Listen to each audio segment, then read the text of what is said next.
Good morning and welcome back to Bernama. Today it's midweek. Hope you're having a lovely day wherever you are. Well, as promised, we're going to be talking about Krista. It's an education program. Joining me in the studio is Wong Kuen, who's the program advisor. She's taken time off a busy schedule to tell us more about what Krista essentially is. Well, very good morning to you, Kuen, and thank you very much for joining us. Let's get into this whole program and find out what Krista is for those of us who haven't heard of Krista. Is it a program, a brand? What is it? Krista is actually a kindergarten and childcare franchise brand, and we were established in 1996. That's and back then, there was a lack of quality and affordable kindergartens, and most of the kindergartens available then were all standalone kindergartens with no standardization. So we started off with a pilot kindergarten project, and this project did very well, and we replicated its success in our other centers as well. And then these then led us to the the opening up of our franchise program in the year 2000.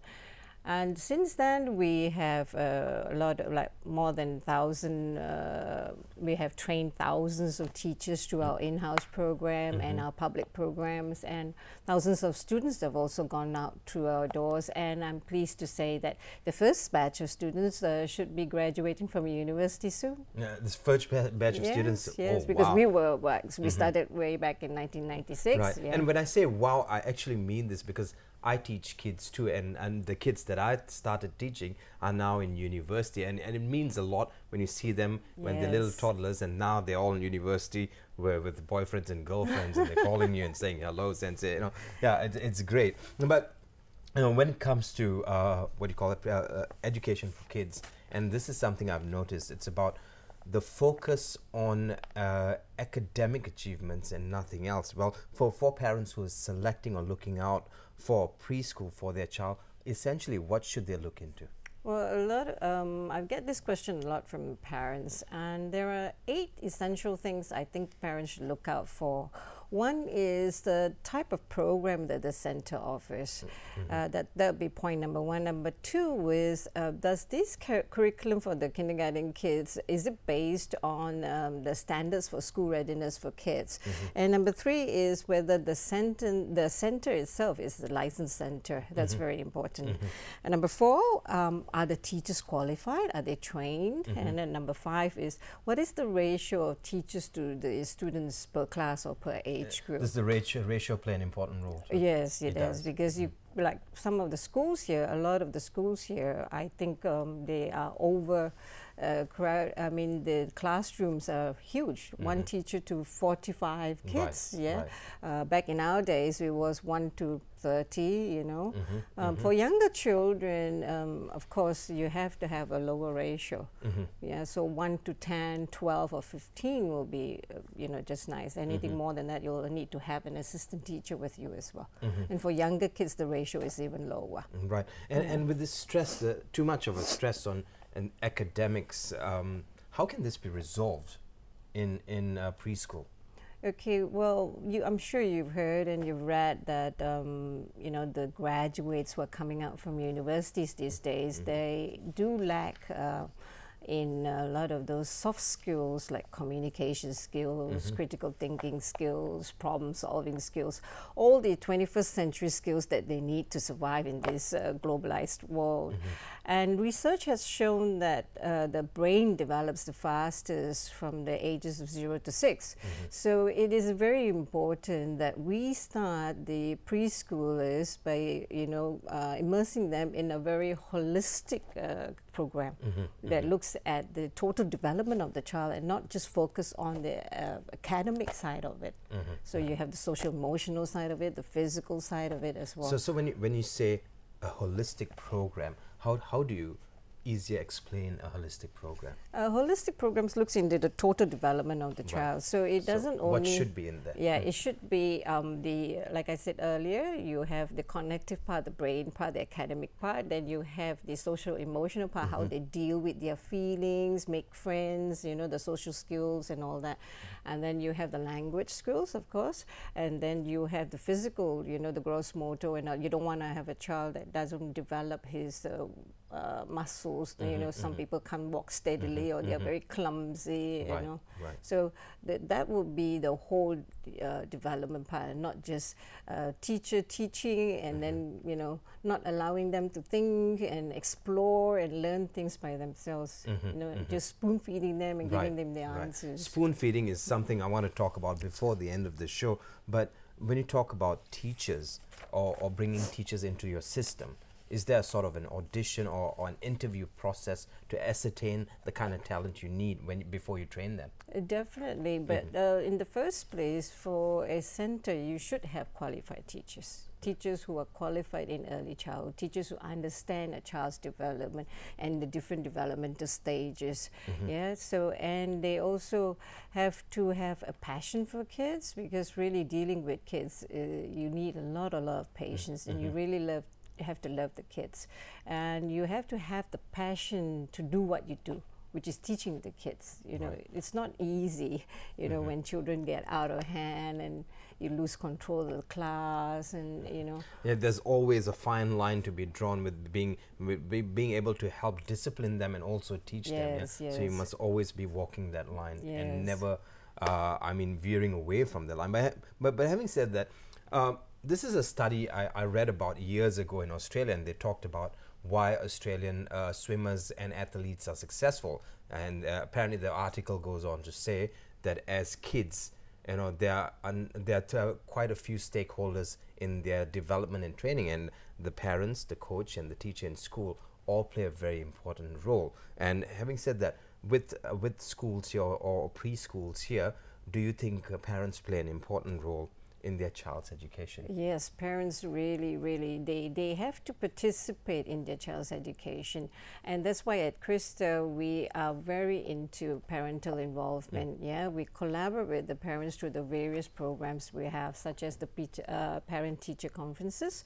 We also conduct parenting talks. We also hold what you call the sports days, open days, and we organize field trips and all that, as well as through our monthly newsletters. And each child is also given a message book where the teachers will write down notes about what the child is doing or how it's progressing and what the child was doing today, so that they can then continue the lessons at home. And parental involvement is very good for continuing the lessons outside of the classroom. Krista has been around for quite a while now, more than a decade, safe to say. And with being around for more than a decade, you've improved a lot, you've tightened the system, and I'm sure you've seen a lot of achievements, or many achievements, within that decade or for more than a decade of being around. Now, can you tell us a little bit about the achievements Krista has seen throughout the years? Yes, well, we are blessed that we are actually very proud to say that we are the holder of the record for the largest kindergarten chain. And on top of that, we nurture, at Krista, we nurture the children to be achievers. So through the children's effort and work, we have won a few awards and records. And one of them is like the longest batik painting by children, then we have the largest art collection by children, we have the longest calligraphy painting by children. These are some of the achievements. We have quite a bit, and it will be quite an effort to name all of them. It'll take close to an hour, because you guys have been around for a long time. And in the next couple of minutes, we're going to close very soon, but if you can just walk us through the whole franchise program, which is now put forward by Krista. Like I mentioned earlier, the franchise, we are actually a kindergarten and childcare franchise brand, and we have been around here for a long time, and we have successfully coached and developed over 100 kindergarten and childcare entrepreneurs. And the people who join our program comes from all walks of life. They could be housewives and professionals, from lawyers to bankers and accountants.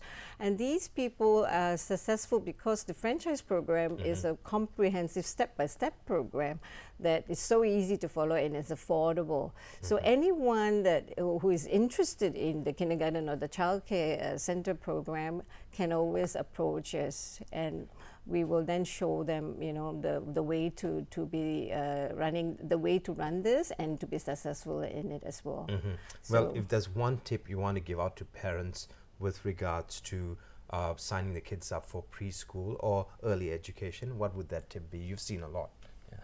Well, select the school based on the kind of program that it offers that will meet your requirements, because different parents have different expectations, and there's so many philosophies on early childhood education. So which one is right for you? And like I said, the 8 points that I mentioned earlier, the teachers being trained, the center being licensed, and whether the program is very structured or it allows, there are opportunities for your child to explore by exploring and by looking for answers themselves instead of you spoon feeding them. It creates the opportunity for them to think and problem solve.